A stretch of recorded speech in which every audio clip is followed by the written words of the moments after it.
21મી સદી ચાલી રહી છે. વિજ્ઞાન હરણફાળ ગતિએ આગળ વધી રહ્યું છે. સાથે હેલ્થ સંબંધી વિજ્ઞાન પણ ગતિ કરી રહ્યું છે.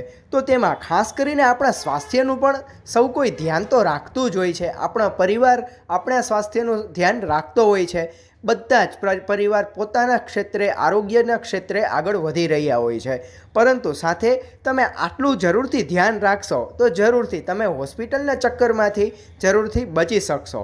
તો તેમાં સ્વસ્થ રહેવાના જરૂરથી આ નિયમોનું તમે પાલન કરો. અને તે નિયમો માત્ર 10 નિયમો છે કે જેનાથી તમે બચી શકો છો. તો નંબર 1, ખોરાક બનાવવામાં સિંધાલુણ મીઠું વાપરો.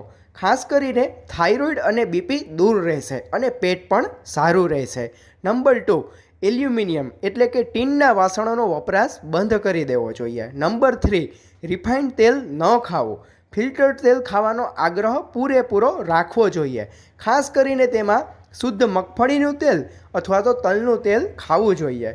નંબર 4, દેશી ગાયના ઘીનો ઉપયોગ વધારવો જોઈએ. તમારું વજન પણ ઘટશે અને સાથે ખરાબ કોલેસ્ટ્રોલ પણ નહીં વધે. નંબર 5, રસોઈમાં મીઠો લીમડો ઉમેરો. દરેકનું સ્વાસ્થ્ય સારું રહેશે. નંબર 6, રાત્રે તાંબાના વાસણમાં પાણી ભરીને તે જ પાણી સવારે નળના કોઠે પીવાથી તમારા શરીરમાં આયર્નની પૂર્તિ થશે અને કોઈ દિવસ આયર્ન ઘટશે જ નહીં. નંબર 7, ભોજનનો સમય નક્કી કરો એટલે કે ચોક્કસ ટાઈમે ભોજન કરી લેવું જોઈએ.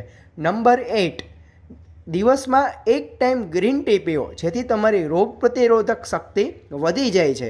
જેથી તમે વાયરલ તાવ જેવા ઘણા રોગોથી તમે બચી શકો છો.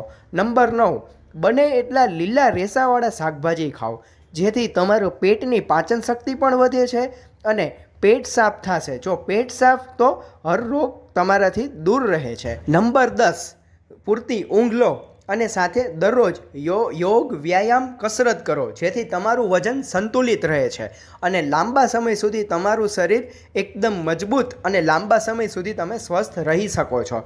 તો મિત્રો, આ હેલ્થ સંબંધી વિડીયો જરૂરથી તમારા મિત્રોને શેર કરો અને આ ચેનલને સબસ્ક્રાઈબ કરો.